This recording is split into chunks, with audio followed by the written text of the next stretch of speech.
بسم اللہ الرحمن الرحیم۔ السلام علیکم ورحمۃ اللہ وبرکاتہ۔ ناظرین اکرام، ہم جس معاشرے کے اندر جی رہے ہیں، اس معاشرے میں خصوصاً ملک پاکستان میں ہم نبی پاک صلی اللہ علیہ وآلہ وسلم کی سنتوں کو اور آپ کے بتائے ہوئے طریقوں کو چھوڑ کر غیروں سے اور غیروں کے بتائے ہوئے طریقوں پر چل کر کامیابی حاصل کرنا چاہتے ہیں۔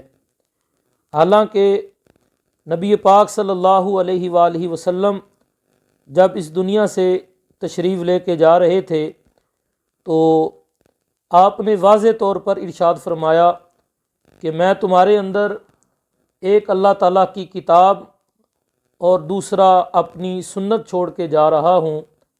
اگر تم میری سنت کو مضبوطی سے تھامے رکھو گے تو تم کبھی بھی گمراہ نہیں ہو سکتے۔ اسی طرح نبی علیہ الصلاۃ والسلام کا فرمان ہے، علیکم بسنتی و سنتی خلفاء راشدین المہدیین، کہ جس طرح تم پر میری سنت لازم ہے اسی طرح میرے خلفاء راشدین کی سنت بھی تم پر لازم ہے۔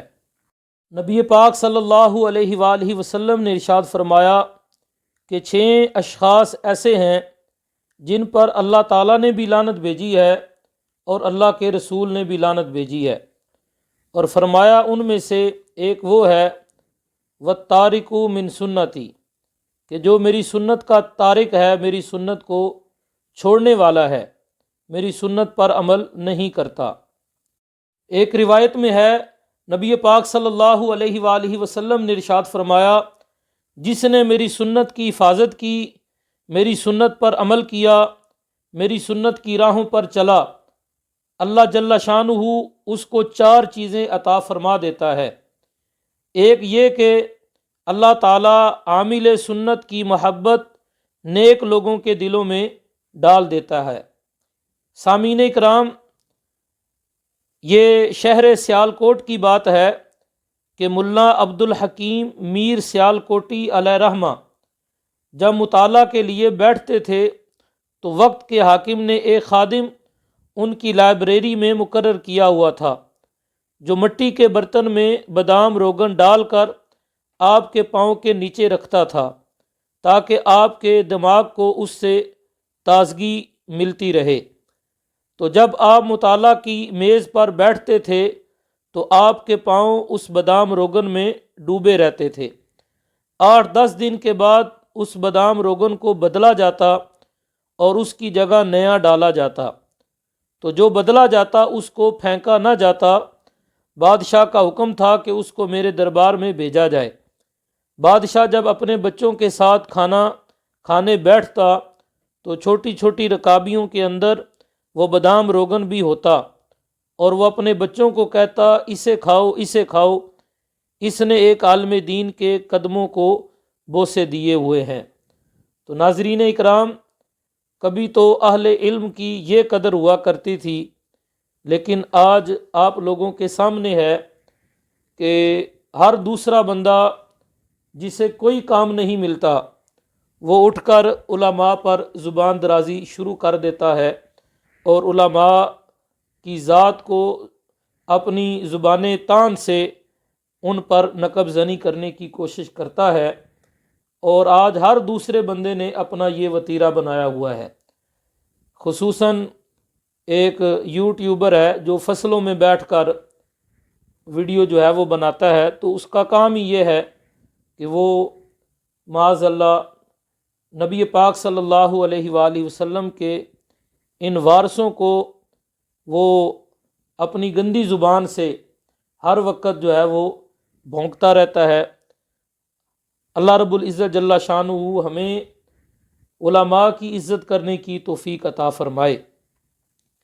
تو پہلی چیز اللہ تعالیٰ یہ عطا فرماتا ہے کہ نیک لوگوں کے دلوں میں اس کی محبت پیدا کر دیتا ہے، اور دوسری چیز یہ فرماتا ہے کہ جو برے لوگ ہیں ان کے دلوں میں اس کا رعب پیدا ہو جاتا ہے، یعنی اس شخص کو کوئی اسلحہ کی ضرورت پیش نہیں آتی جو عمل بالسنہ کی برکت سے اس کو یہ دولت نصیب ہوتی ہے کہ برے لوگ اس سے خائف ہو جاتے ہیں، نیک لوگ اس سے محبت کرتے ہیں اور برے لوگ اس سے خائف ہو جاتے ہیں۔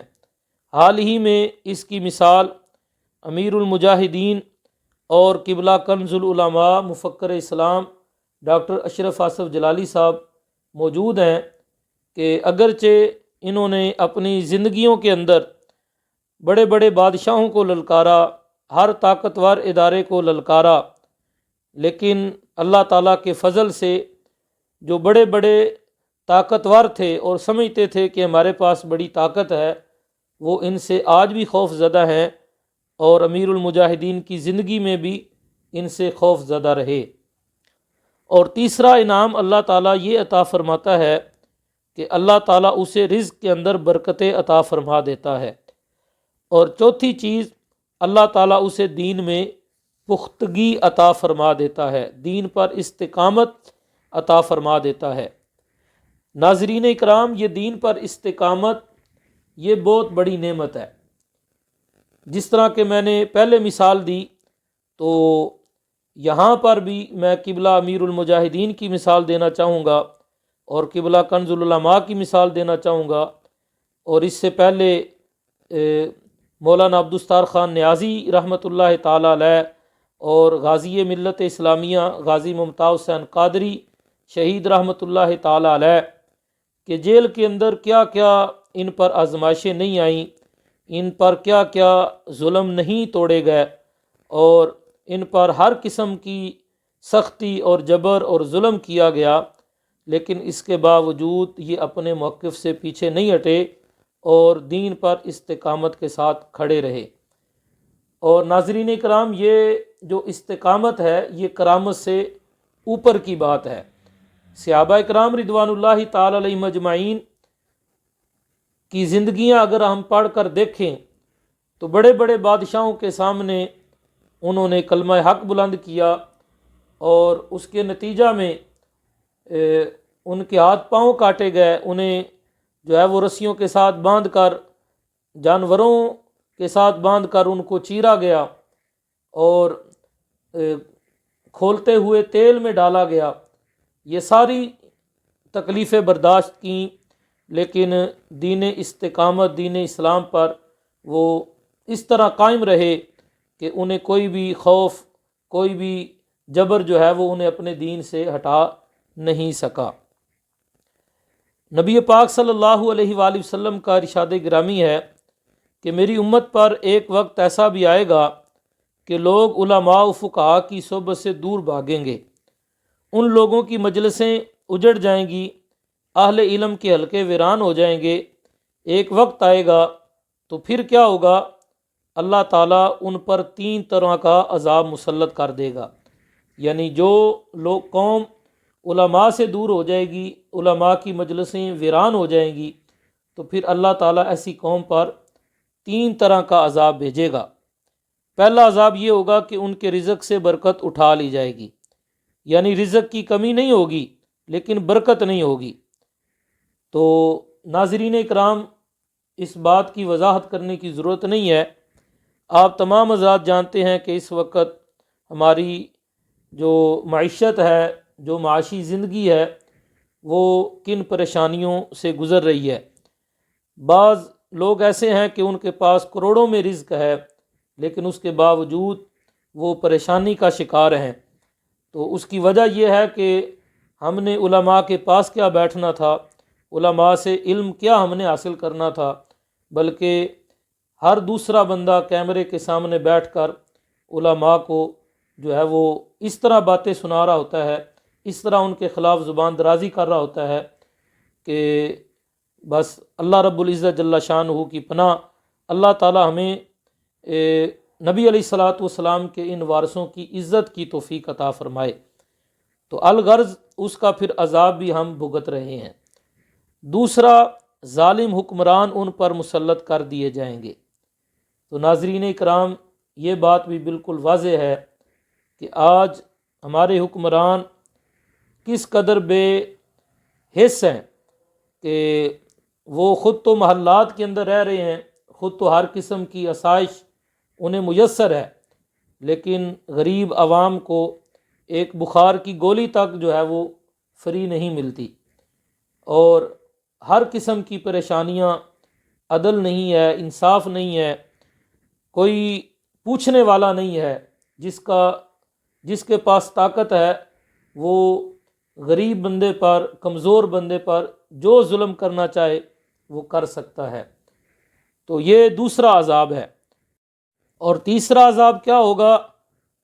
حضور علیہ الصلاۃ والسلام فرماتے ہیں کہ اگر تم اس کے حکموں کو توڑو گے تو تمہارے اوپر اور نیچے سے عذاب آئے گا۔ اوپر کا عذاب کیا ہے؟ اوپر کا عذاب بارشیں، آسمان سے پتھروں کا برسنا، طرح طرح کے عذاب ہیں، آندھیاں بھی اوپر کا عذاب ہے۔ تو ناظرین اکرام، حال ہی میں آپ نے دیکھا کہ پوری سردیاں گزر گئیں، بارش سے ہم محروم رہے، اور مصنوعی بارشیں کروائی گئیں جن پر کروڑوں کے حساب سے خرچہ آیا۔